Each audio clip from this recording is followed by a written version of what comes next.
शिरोळ तालुक्यातील कुरुंदवाड नांदणी भरेवाडी रस्त्यावर गॅस एजन्सीच्या जवळ असणाऱ्या सागर कोपे यांच्या शेताजवळ एका चारचाकी गाडीत सांगली येथील सामाजिक कार्यकर्ते संतोष कदम या 35 वर्षीय युवकाच्या शरीरावर पोटावर धारदार शस्त्राने वर्णी घाव करून निर्घृण खून झाल्याची घटना घडली आहे।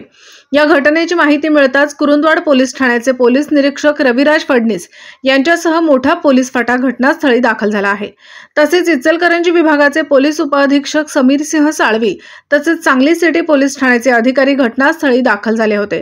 दरम्यान चारचाकी गाडी सांगली येथील संतोष कदम याचीच असून संतोष कदम याचा खून करून त्याचा मृतदेह गाडीतच ठेवून मारेकरी पसार झाले।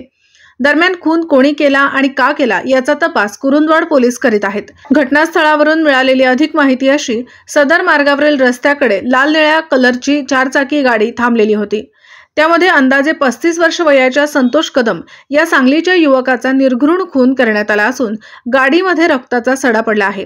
मृतदेह चारचाकी गाडीतच सोडून मारेकरी फरार झाले असून पोलीस घटनास्थळाची पाहणी करून घटनेचा पंचनामा करून मृतदेह शवविच्छेदनासाठी पाठवण्यात आले। दरम्यान पोलिसांनी तपासाची यंत्रणा गतिमान केली असून या मार्गावरील सीसीटीव्ही कॅमेरे तपासत आहेत। त्यासाठी पथक नेमण्यात आले आहे। या मार्गावर खून झाल्याची माहिती मिळताच घटनास्थळी बघ्यांची गर्दी होत आहे।